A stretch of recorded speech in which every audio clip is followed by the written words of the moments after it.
This time we're going to begin the service of Mr. Alan A. Lefkovitz. Rabbi Barry Schechter will be officiating. We welcome those of you who are joining us online. And just as a last and gentle reminder, please be sure that your phones are turned off.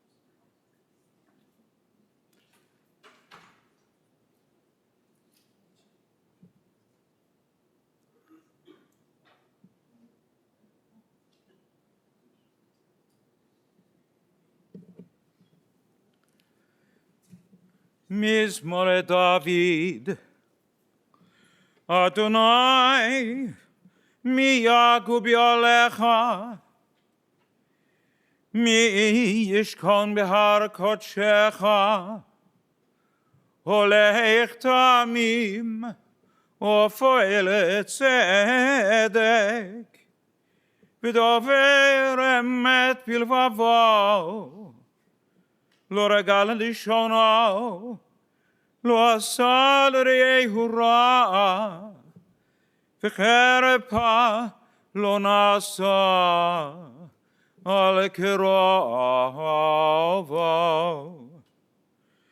Nivze pinav nimas, v'et yirei Adonai yechabed, nishpal v'ara, v'lo yahamir. Kaspo lo natan b'neshech, v'sholchad anaki lo lakach. Hosea lo yimot li'olam.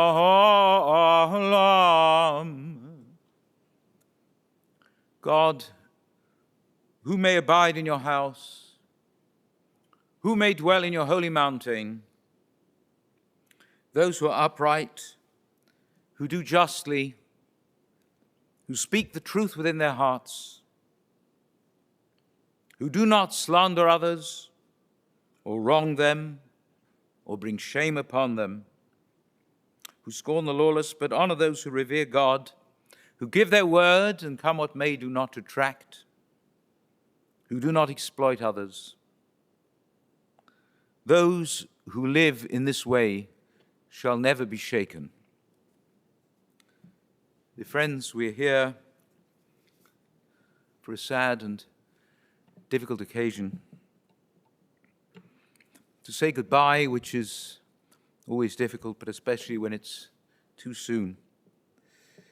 But also to honor the memory and to celebrate the life of Alan Lefkovitz, the son of Irving and June, Avraham ben Yisrael Halevi v'Rachel, who's gone to his eternal rest, and leaves behind a family and friends and colleagues and many others who loved him very, very dearly. His life's partner, his wife of almost 25 years, Sharon,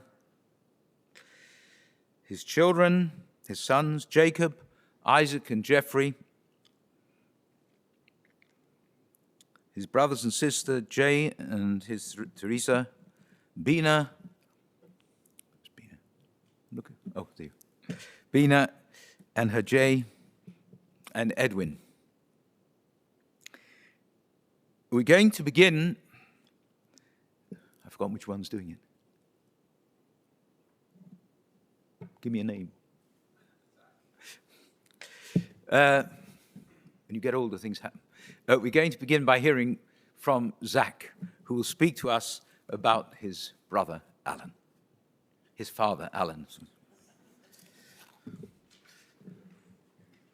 Zach, please correct all the mistakes I just made.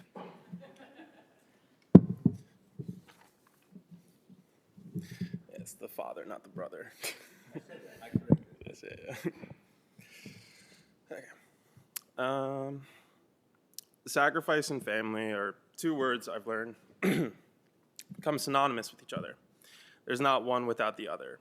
If there's one thing I'd like to say about my father, it's that there's nothing he would not do for his family. For as long as I can remember, my mom, Sharon, and my brothers, Jake and Jeff, and I were his life. Dad worked up until the moment he was physically unable to, giving all his energy towards providing for us. As a very recent graduate of college, I've gotten to meet and interact with people from all kinds of walks of life. It's only now that I can truly understand the privilege I had growing up with a father who could raise me in a town like Deerfield. I know there are some people in this audience about my age, maybe a little bit older, but I really want you to take a moment to appreciate your parents for what they did for you. Tell them thank you. Tell them I love you. There comes a time we're going to have to say that for the last time, and I hope everyone can say it before it's too late.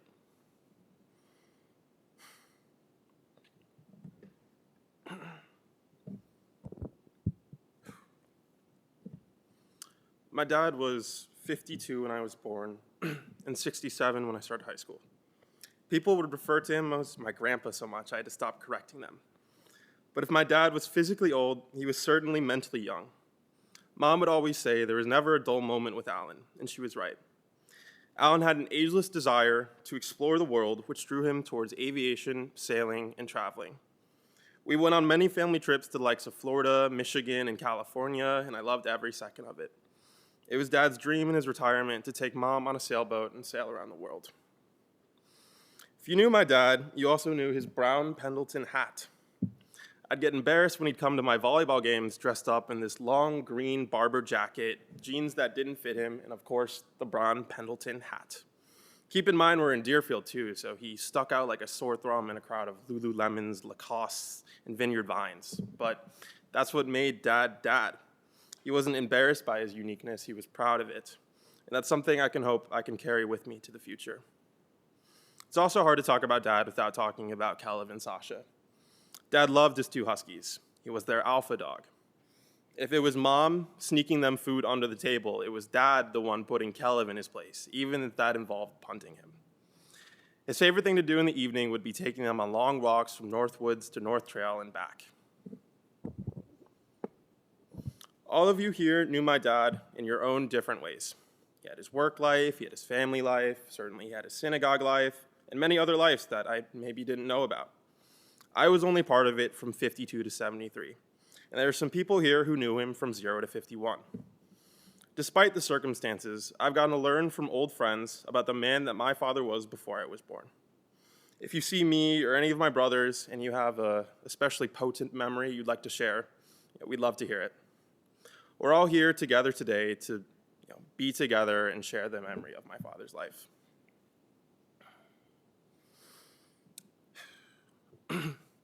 Dad.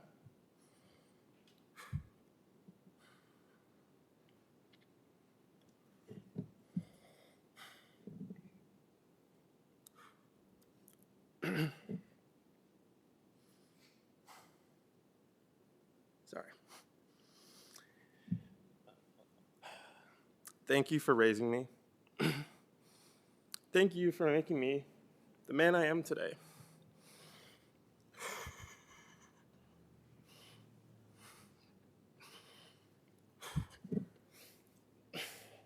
Thanks for all that you sacrificed. Love you. I'll forgive you. I'll miss you.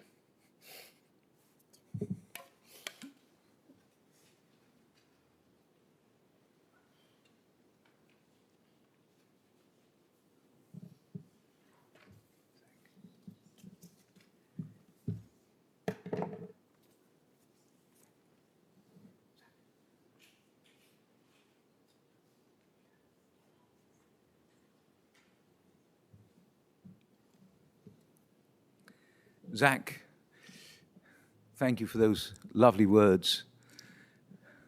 I've known the family the Lefkovitz family for a very, very long time.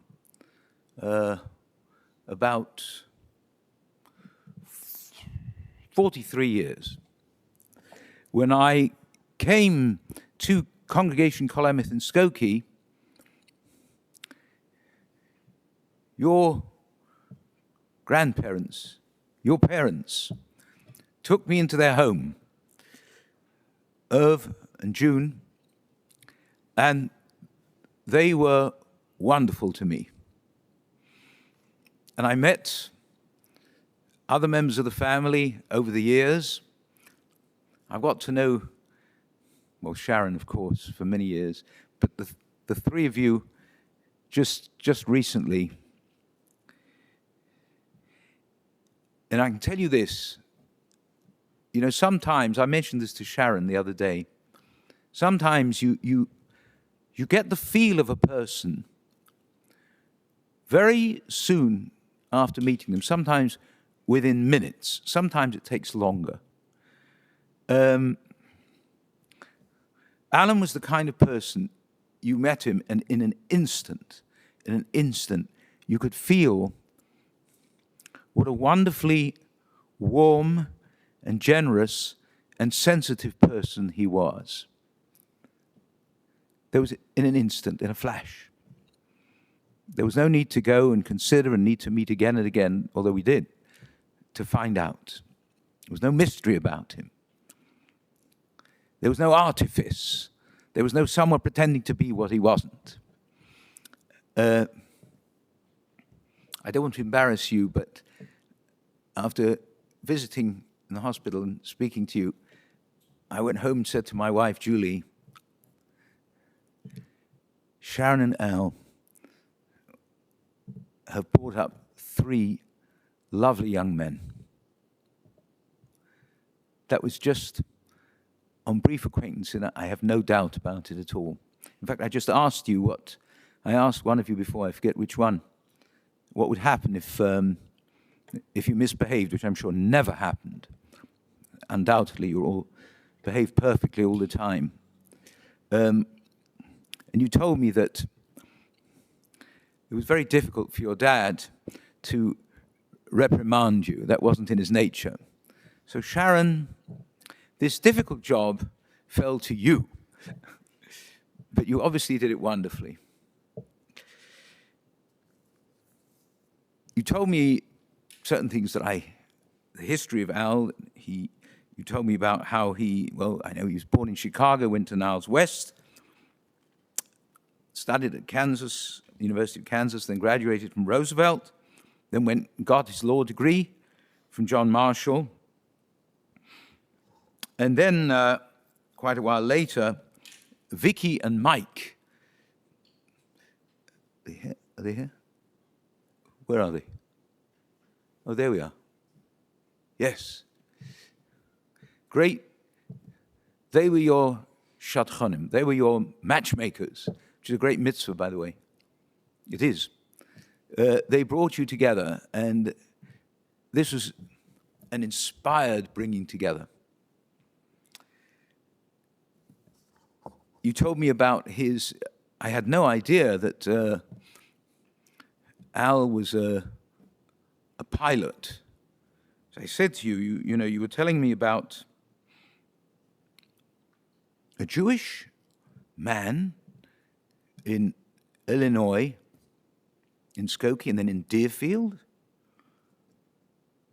who has raced with a boat, flies a plane, has a private pilot's license, and loves cooking. This is a Jewish man. This is a subject for sociologists to investigate. You told me about the cooking, the grilling. You said he loved to grill anything. You meant food, I'm presuming. Lamb chop steaks, something I never heard of called beer can chicken. I can't explain it. He loved to smoke brisket and beef ribs, which you refer to charmingly as dinosaur bones. He made a wonderful rice pudding. This is a Jewish man I'm talking about now. occasionally, a vegetable might creep in. He was very close to his parents, to Irv and June. When June was here, well, earlier on, Irv and June, you'd go and visit in Longboat Key in Florida, and later when Irv passed, June would come here, be here for the summer, and you'd always be with them together. You traveled. You told me about his plane. Again, I insist on keeping reminding you, as a Jewish man, we're talking about, he would say to you when you were working in Wisconsin, you know, he would fly you in the morning to Wisconsin, then fly back and do his day's work, and then fly and come and get you. I'm still in awe.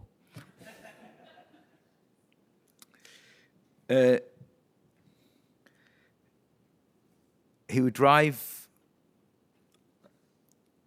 Jake, when you were going to Johns Hopkins, right? He drove you, this is from Chicago.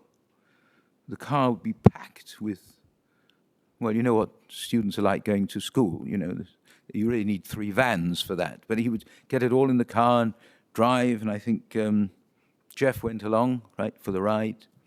And you flew there, right, with Zach. And then at the end of the semester, he'd drive you back, but take a different route. Why not taking Canada? Went via Toronto. He loved driving cars, especially fast ones. He was also interested, I hope you're taking notes on this, because when you were telling me yesterday, I was getting more and more amazed. I don't know if I registered this on Zoom. Very interested in archery, which he did it with you. Very important, though, you mentioned this about the aspects of his life, you know, the work, the family, friends, and you said the synagogue, but it's more than just the synagogue.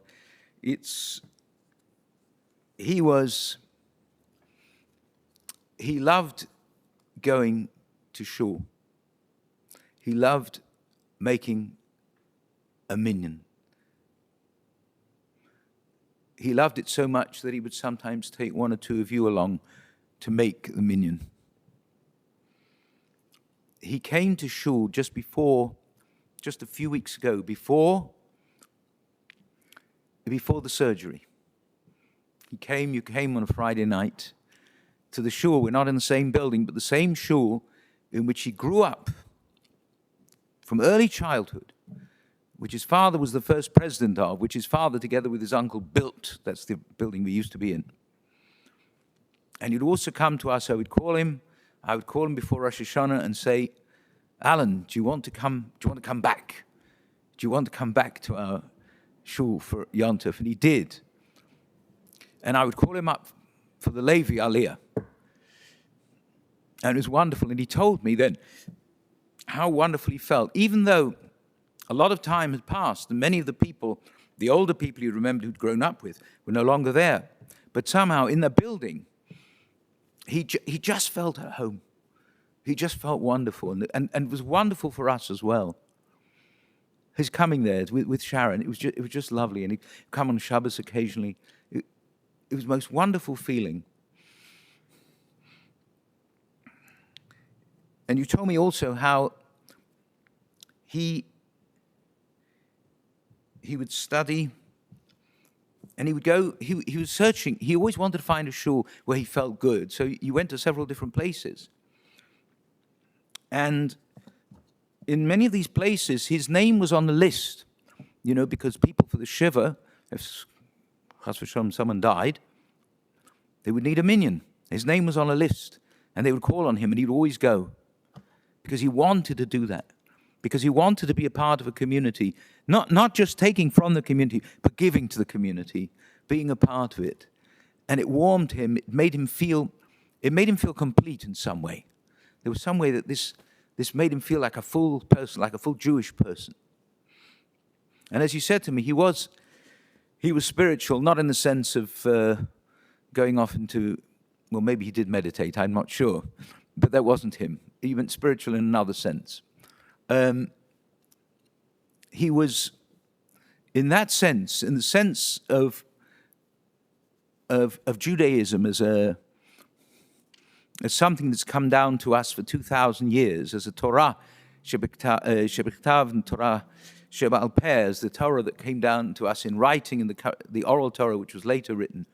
He all felt this was a part of him, and he wanted to be a part of it. And he would go to a shir in Evanston. He would go to Rabbi, what's his name, from Emma's? Rabbi Albin, who's here today. I want to mention his name. And he would study. So the studying is a part of it. So all these things which are a part of Judaism, of being a part of a community, of davening, of praying, and of thinking about what you're saying, and of studying, this is all part, and he made it a part of himself. This wasn't something that he saw big time at home.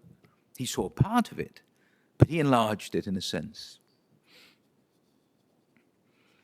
He was really close, as I said, to his family, of course, to you boys whom he loved so much, and to Sharon, but also to his parents and his grandmother's, Helen, his father's mother, who adored him. He was the first grandchild, and she adored him. And, you know, I remember Helen very well. She was not a shrinking violet, Helen. In fact, just saying the name of Helen here, I'm sure she's listening, and I'm a little scared in case I say something to offend her. That's the power she had. She loved him. And also his other grandmother, Sally Lerner, whom some of you may know, who lived into, she lived till 104, 105, whatever it was. And she was a wonderful lady as well. And the two of them were really close. They adored each other.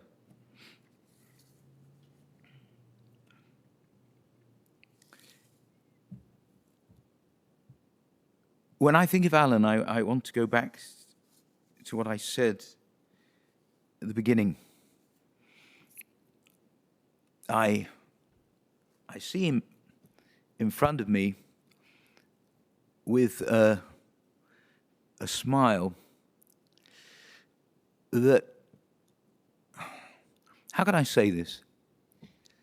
I talked about the effect that someone has on you when you meet them, if it comes without any difficulty and without any waste of time. I always felt, and I'm sure people share this,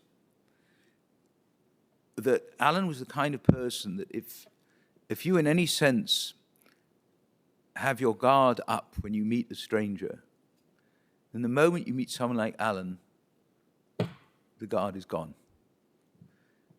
He is completely open as a human being, and you feel open. And that's something wonderful and rare. We're in a difficult time in the world now. In this country and Israel, my God, everywhere.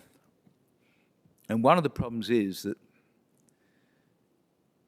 there are people with great fear and hatred around. Some of them in positions of power or importance. And then you meet someone like Alan, and you think to yourself, what would the world look like? What would the world look like if it was peopled by such a man? If most people were like this? If you could imagine this for 1 second, there would be such a transformation for the good. When we live in the time that we live in, we can sometimes lose hope lose faith in humanity. And then you meet someone like Alan. What a man, what a human being is capable of. I'm not talking about in the conventional sense of success, but just in the sense of an openness and gentleness and love. But also, as you said, curiosity, wanting to do things, wanting to exercise his body and his mind and travel and see things and experience life. If I say of him that the world would be an infinitely better place if more people were like him, I'm giving the greatest praise that you can ever give of any person. I'm glad to have known him. I'm just sorry, I think like many of you, that I didn't know him longer and better. He was someone that those of you who had him as a close friend or a close member of the family, someone who does and should fill you with pride and with gratitude, because he was a bracha. He was truly a blessing.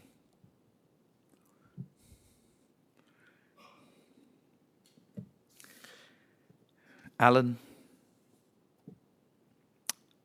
Avraham ben Rachel Yisrael Halevi, Lech b'shalom, go in Frieden, go in peace. Hobelech in Gan Eden, may your repose be in paradise. You will never be forgotten. You will always be remembered in love by those who knew you and loved you and those whom you knew and you loved. Amen. We're going to read from these folders. Do you all have them? If you open them on the left side, the 23rd Psalm, let's read together. The Lord is my shepherd, I shall not want. He maketh me to lie down in green pastures. He leadeth me beside the still waters. He restoreth my soul. He leadeth me in the paths of righteousness for his name's sake. Yea, though I walk through the valley of the shadow of death, I will fear no evil, for thou art with me.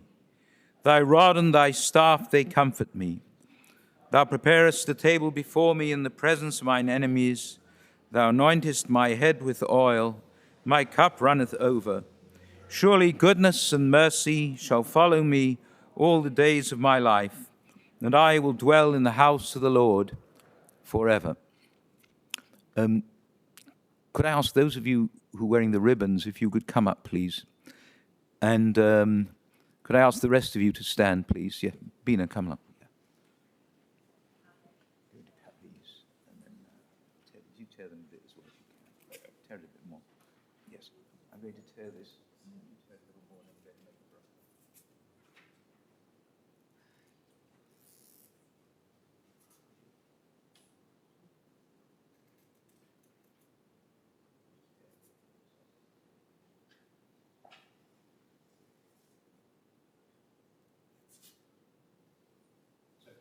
Make the bracha now. We make the blessing we make when we suffer loss. It starts the way every person does. At the end, there are two words on. Give you those. So, Baruch atah Adonai Eloheinu melech haolam Dayan ha'emet, which means blessed be the true judge. Say, we suffer the loss.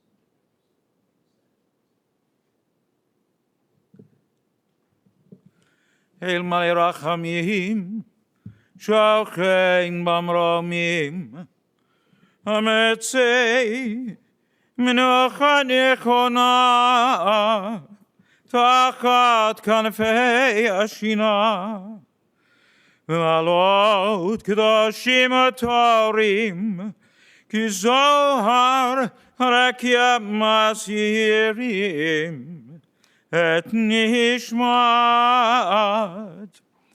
אברהם בן ישראל הלוי ורחל שהלך לעולמו בעבור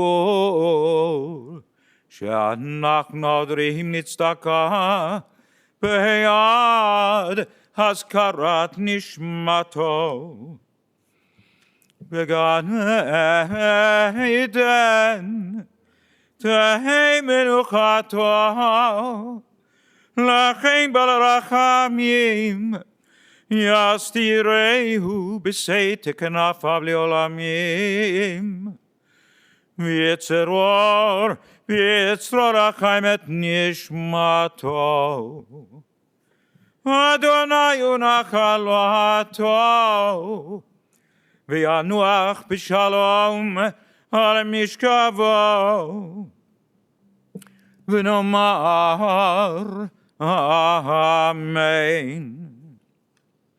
Compassionate God, eternal Spirit of the universe, grant perfect rest in your sheltering presence among the holy and pure who shines the brightness of the firmament. Unto the soul of A Lefkovitz, the son of Irving and June, who has entered eternity and in whose memory we offer charity. May his repose be in paradise. O God of mercy, let him find refuge in your eternal presence, and let his soul be bound up in the bond of everlasting life. God is his inheritance.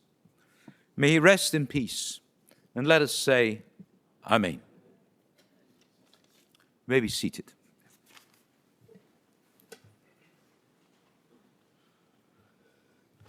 Ladies and gentlemen, the interment service will continue at Memorial Park Cemetery located at 9900 Grosse Pointe Road here in Skokie.